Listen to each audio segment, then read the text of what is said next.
Welcome to my channel. Today I want to talk about a couple of things. Let's do a little bit of chit chat, get ready with me while I do my makeup. I want to talk about three things in particular. First thing is what we're recently talking about, which is Love is Blind. I just want to go over what I think about the season, the production, and a little bit of new information as well, and my thoughts on that. And then I want to go into talking about your 20s versus your 30s. I've been hearing a lot of conversation about that and a lot of debates about your 20s versus your 30s. I've also heard about relationships, careers, all that stuff. So I just want to give my take on your 20s versus your 30s since I'm in my 30s. Last thing I want to talk about is just what my thoughts on in the music industry. I had a lot of thoughts on this and I talked to my family about this as well. We've talked about it, but I also want to talk about it online as well to give my thoughts, my 2 cents. And if you care to know what I'm using, I'm just going to let you know. This is the e.l.f. Power Grip. The e.l.f. Primer Power Grip.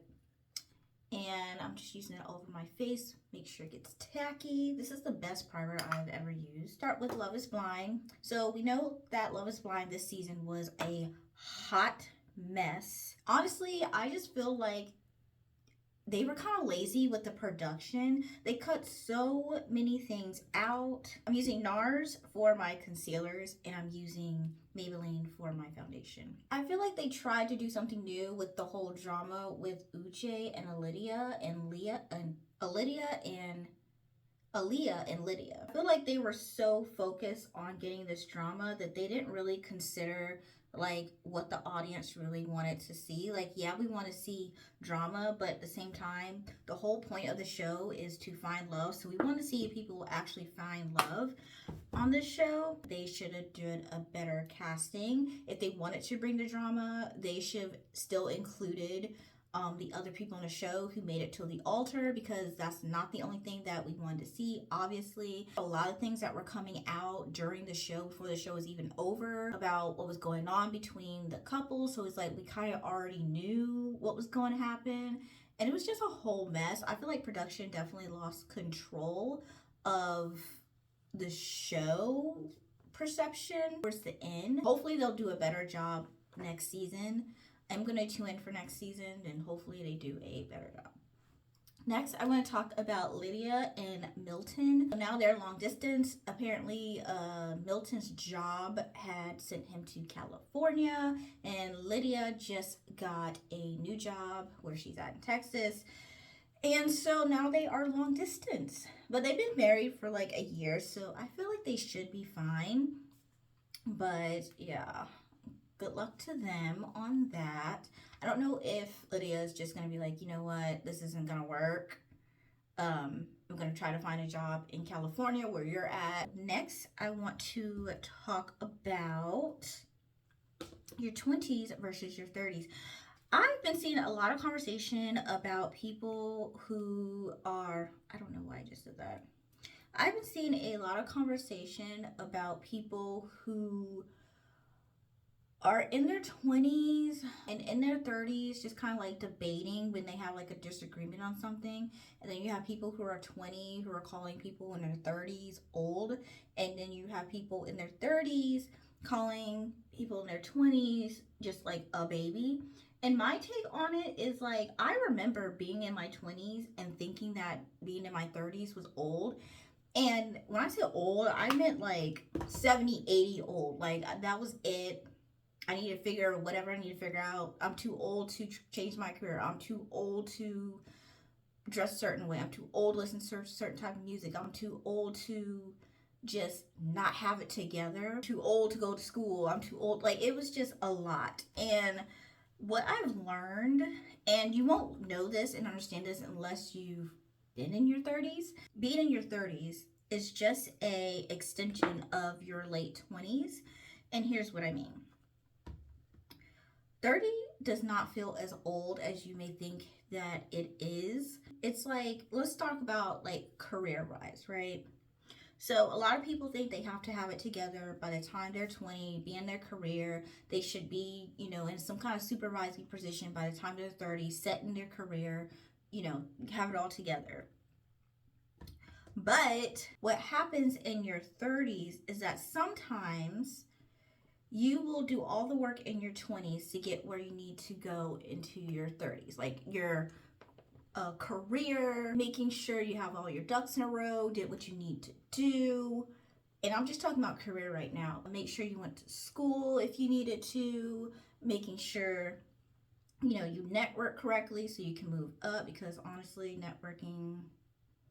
moving up, it really is about networking more than hard work. Want to get your first home if you can afford it, get married, have children. But what people don't realize is that what happens in your 30s, especially when it comes to career, is that you realize that maybe you're not in the career path that you want to be, or in the place that you want to be in life. Even though you did all the things, you had all your ducks in a row, you just realize that like in your 30s it's not exactly what you want. And that's usually because like by the time you get your ducks in a row, you're already in like your mid to late 20s, because you spent all your early 20s trying to get your ducks in a row, trying to figure out what you wanted to do. And that's why a lot of times people who are in their 30s end up changing careers. Information that you received, unless you just got out of school, the information and the skills and everything that you received back in your 20s is not going to be the same 10 years later. It's going to be different, and things are going to be different. The way people do things are going to be different. The information is going to be a little bit different. So it's like, dang, I really have to kind of start over, having to start all over, especially if you want to change careers. But it's like you have to start from the bottom, and you already know what it feels like to start from the bottom and work your way up.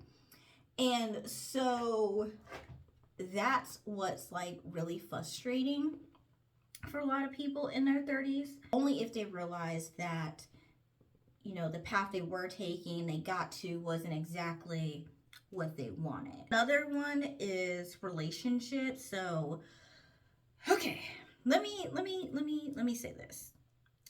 A lot of people who aren't in relationships are married by the time they're 30. I know there's a lot of people who are younger calling them old. They don't know what they're talking about, yada yada. What people need to realize is that sometimes there's no race to be married or to be in a committed relationship by the time you're a certain age. And all that is going to do is just put you in a situation where you're not happy. I think what happens is that there's just a lot of pressure to have it all together by the time in your 30s, especially when it comes to like relationships and or kids or marriage, stuff like that, a career, like everything.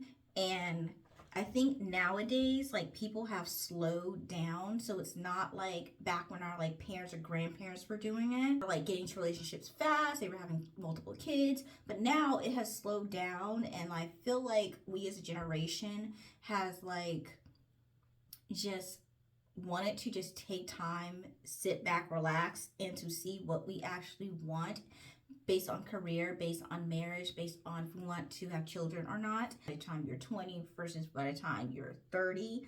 And then also you gotta take into account the social media. Like 20 years ago, social media wasn't a thing, so people literally had to go find a job where it's a trade job, an office job. You had to go to school. You just had to somehow work your way up if you weren't going to go to school. Like back then, you kind of could work your way up without going to school to a certain point. But now it just seems almost impossible. But now you have things like social media, so it's like another way for people to get money. And the social media is not a new thing, even for like millennials. Like I'm a millennial, but it's not like a new thing for millennials. Like we had MySpace, and then like by the time Facebook came out, I think I was in 12th grade by the time Facebook came out, because I remember my friend, she said she was on this thing called Facebook, and I wanted to get on, but you had to be a college student to do it. I don't really remember when they changed it to where you don't have to be in college to get into it, to sign up for it. But Yeah, like we had social media and everything. I feel like the only difference is that at the time, obviously, you couldn't get paid for it, and that by the time, like even YouTube, by the time you could get paid for it, people weren't really talking about it. So, okay, let me back up because this is something I want to say. Because I saw a lot of talk about the old YouTube when like the get ready with me's and people have to be rich to do these hauls and all sorts of things. So, and they were having all these cars and whatnot. And I've watched a lot of Get Ready with Me's. I've watched a lot of hauls back in the day. I watched a lot of when it was called Beauty Gurus. I watched all of them as well. And when I say back in the day, I mean like Juicy Star '07, things called You Love Megs, Andrea's Choice, like back then. One thing was when people started getting paid on YouTube, it wasn't really something that they talked about. So you really didn't know like where all of a sudden people were buying like cars. They were just, and by the time this was happening, they were in their early 20s. So like they were like apartment hunting and all that stuff.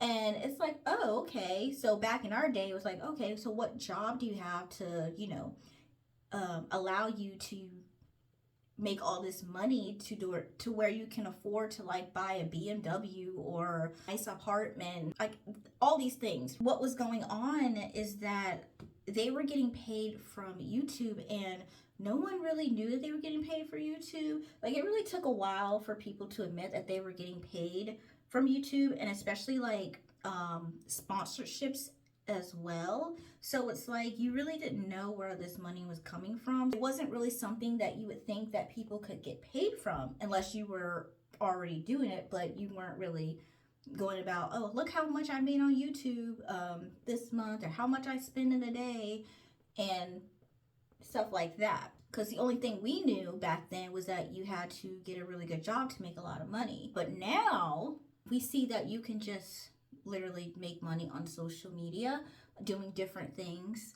So this is another avenue where a lot of people have jumped into. Because of that, you have a lot of people who are younger who are making a lot of money because there is an opportunity to make that, to the average person, to make that much money at a younger age instead of having to start in their career, climb the ladder and get to like some kind of management or executive position. That's what I want to say on that.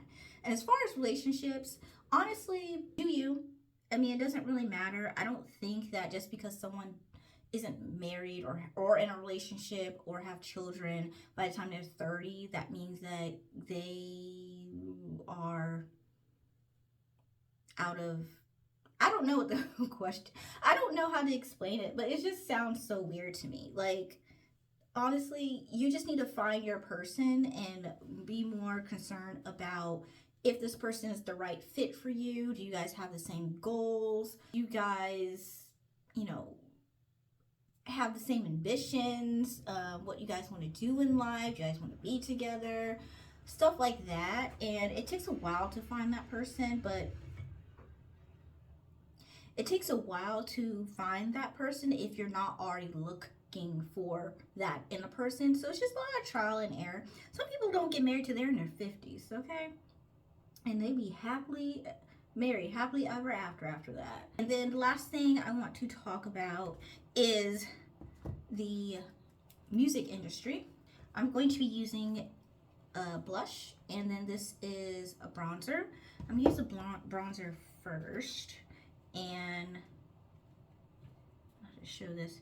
I'm going to be mixing these two together, mostly this one because it's a lot darker and show up better. I like the color of this, but yeah. I do have a bronzer brush, but I kind of just don't want to use it.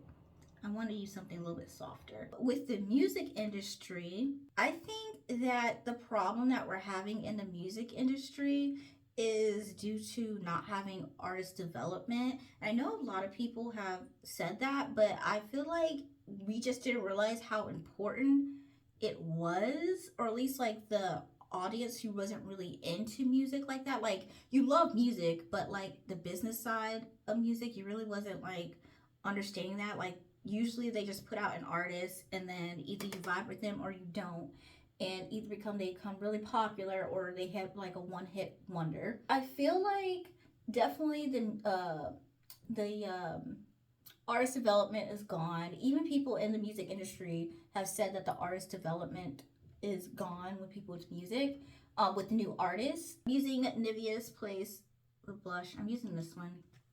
Now I might mix them together. I need more artist development. Like, it's not that the people who are out now isn't good in their own way, but you can definitely tell it is not the same. I don't care what nobody says, it is not the same. It's not saying that these people aren't good and they don't deserve to be where they're at. It's like,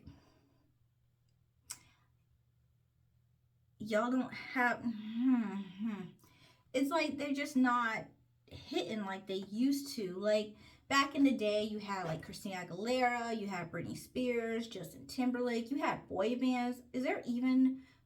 Are boy bands even a thing? When's the latest boy band? At least I haven't heard any boy bands.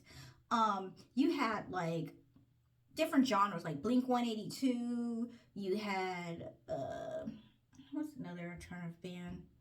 Green Day, stuff like that. You had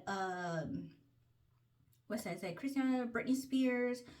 You had Destiny's Child. You had Aaliyah. You had, I'm trying to think of some country singers. I didn't really listen to country music like that. Taylor Swift, when she came. Oh my God, when Taylor Swift came out, I loved her song. The guitar. What is it? Oh my God, I forgot. Wishing on My Guitar or My Guitar, something like that. Her first song. You had Ryan Cabrera. You had who else?